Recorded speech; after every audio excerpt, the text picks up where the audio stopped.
name is Felicia Wright, and this is the Go Rogue podcast. Do you feel stuck?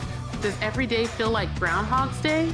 Well, I'm here to tell you it's time to take charge of your life and know that you are meant for more than this. It's time to go rogue. This podcast is for people that are ready to say enough is enough and discover their new normal with entrepreneurship.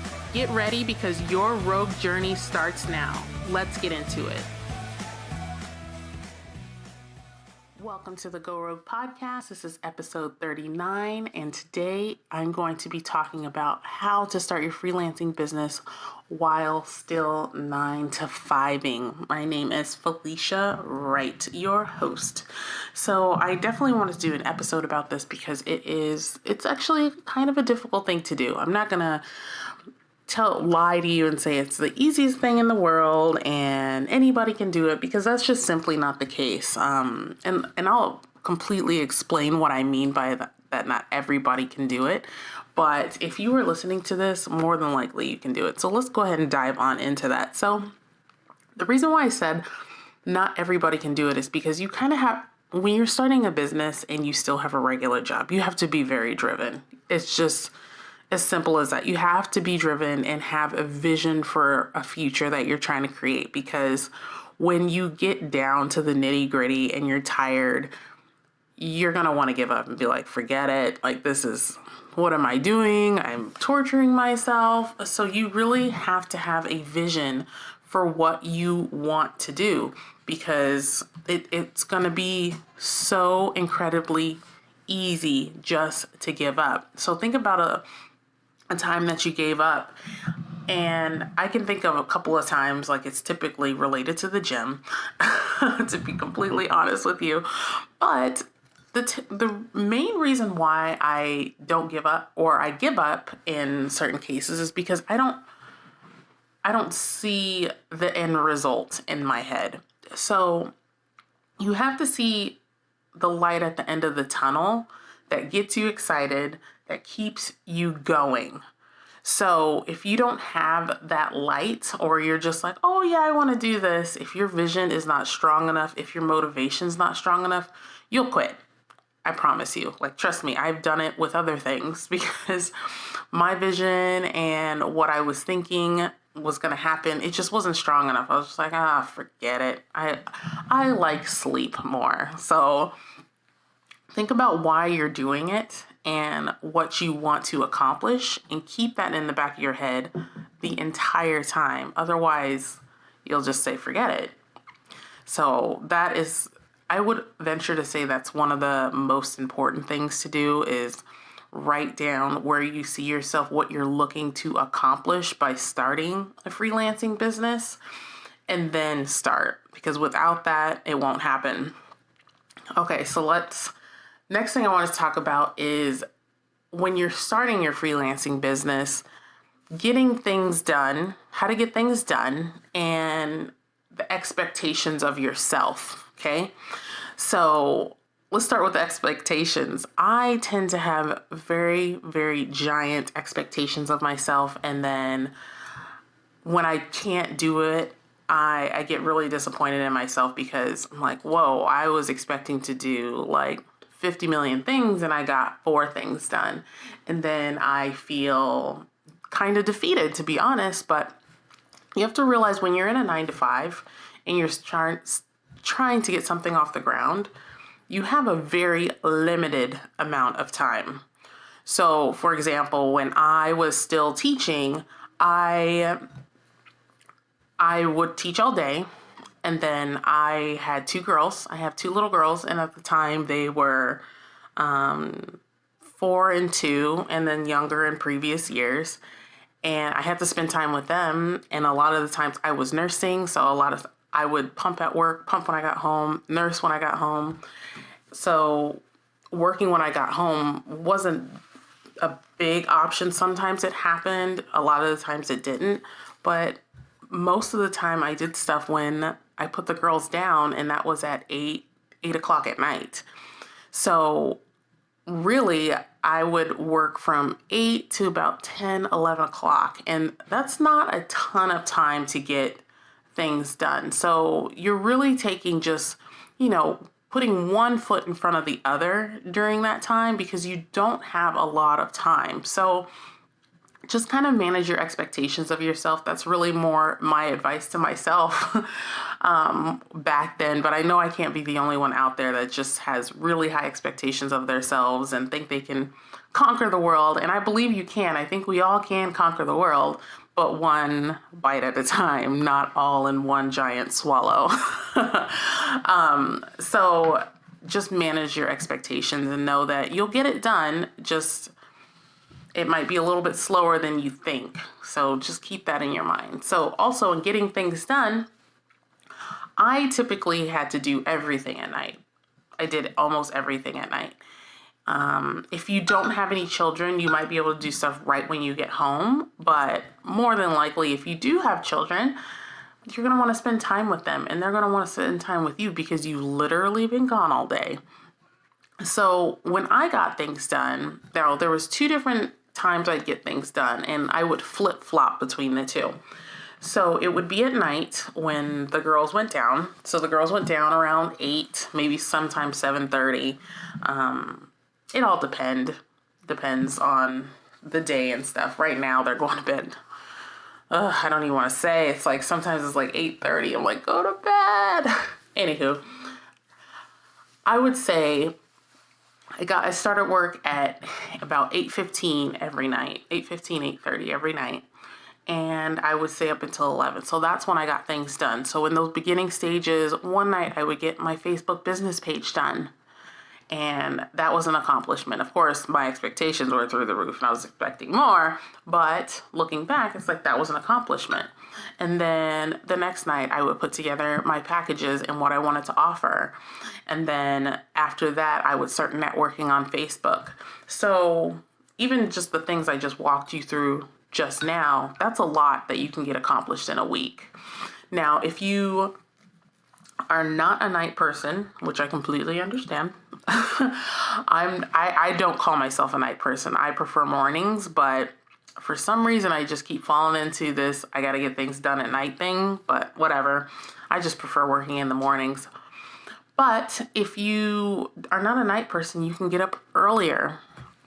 So for example, at one point, and I think I've shared this on the podcast before, there was a couple times I took discovery calls at 4:00 in the morning. And you might be thinking, oh my gosh, like who on earth wants to get on the phone with you at 4:00 in the morning? One time it was somebody that was on the East Coast. I'm in Pacific Standard Time. I can't get that word out for some reason. So I was in Pacific Standard Time, and then other people on the East Coast, so they're 3 hours ahead, and that's still early for them, but that was when they got stuff done. And then another time I talked to an author that I thought I might work with, and she lived somewhere in Europe. I think if I remember correctly, it was like Switzerland or something. So that's when I had to do the discovery call with her, which was in that moment, it was actually kind of cool. It's like, wow, I'm talking to somebody like across the world for me. And that's not something I would have ever expected starting my freelancing business. So cool. So if you are a morning person, you can get up early and then do work before you go to work. I did that sometimes just for discovery calls. And if I had like some kind of tight deadline that I had roped myself into, I'm kind of a last minute Nelly. I do things really well last minute. So that's the only time I would really get up early in the morning. The closest, when I did get up early, it was just like an additional 20 minutes because I would meditate in the morning. But even then, it was more likely, I'm lying to you, it was more like an additional 5 to 7 minutes to meditate, not 20. I just lied. That would have been too much for me. But I would get up earlier to meditate. So those are some time pockets that you can get some stuff done. Also, when I was 9 to 5ing on my lunch, I would work. I even took a couple of discovery calls during my lunch break. And I mean, I was perfectly within my right to do so. My lunch break was only 30 minutes long. So I would literally drop off the kids, hightail it right back to my classroom and hop on the phone and call somebody and try to wrap up the phone call before the end of my lunch and pray that somebody didn't come over the loudspeaker looking for a child.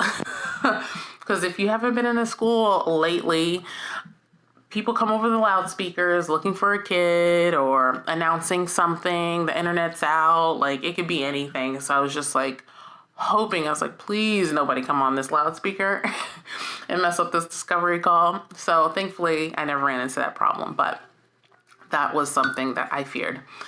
Another thing that to get your freelancing business off the ground is that you have to focus on your mindset.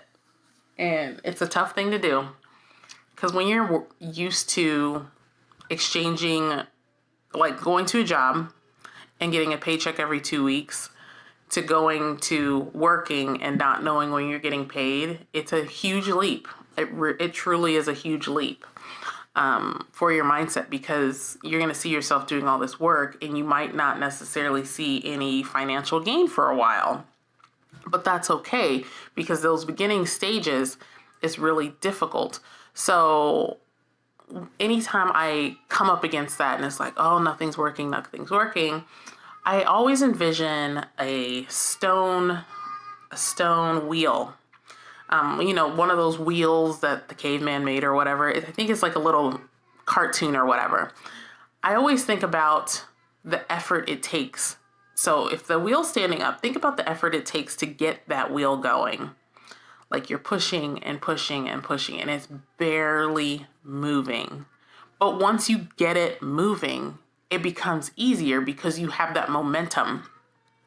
So I always had that vision in my mind, like I haven't gotten any momentum yet.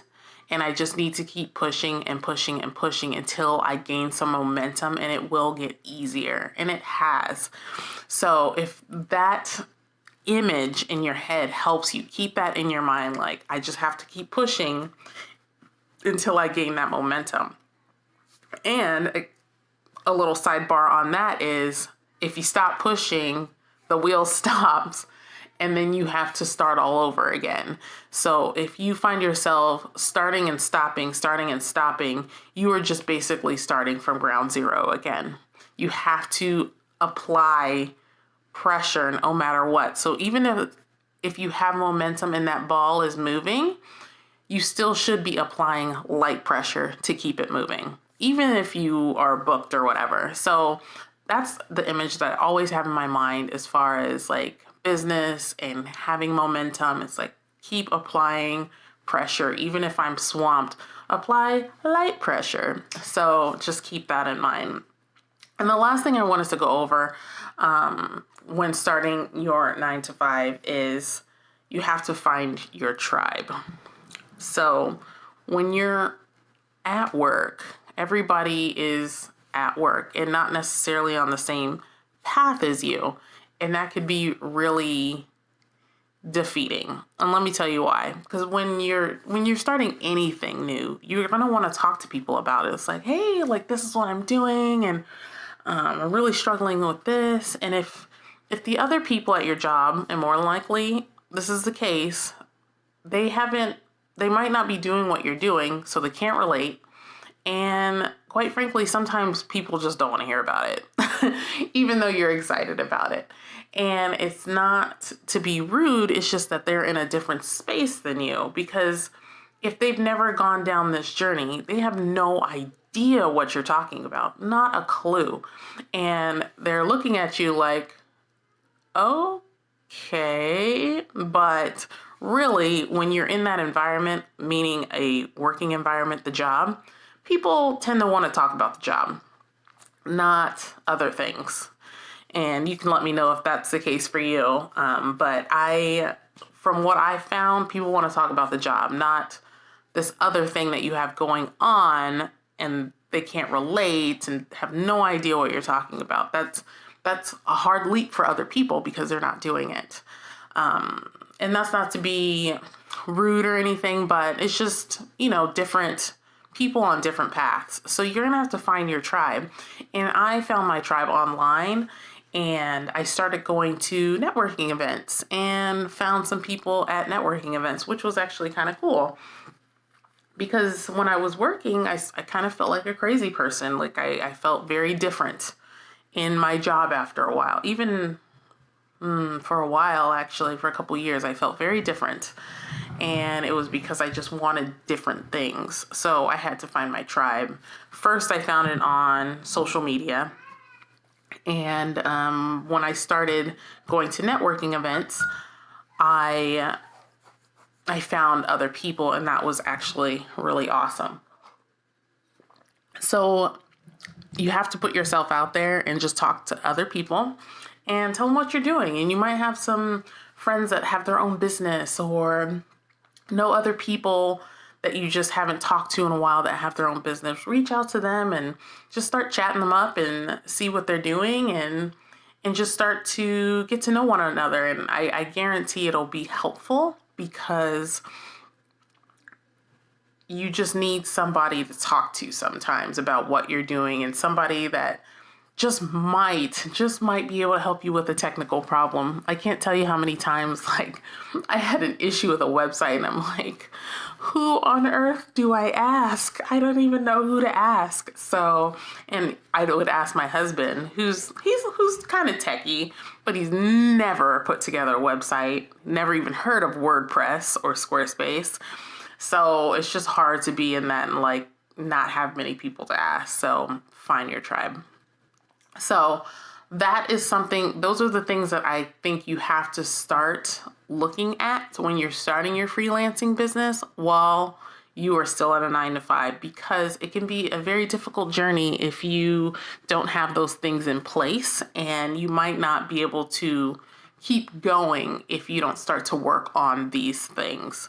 So I hope you found that helpful. If you did, please head over to social media on Facebook at Hey Felicia Wright. That's the username, and say hello. Let me know if you found that helpful.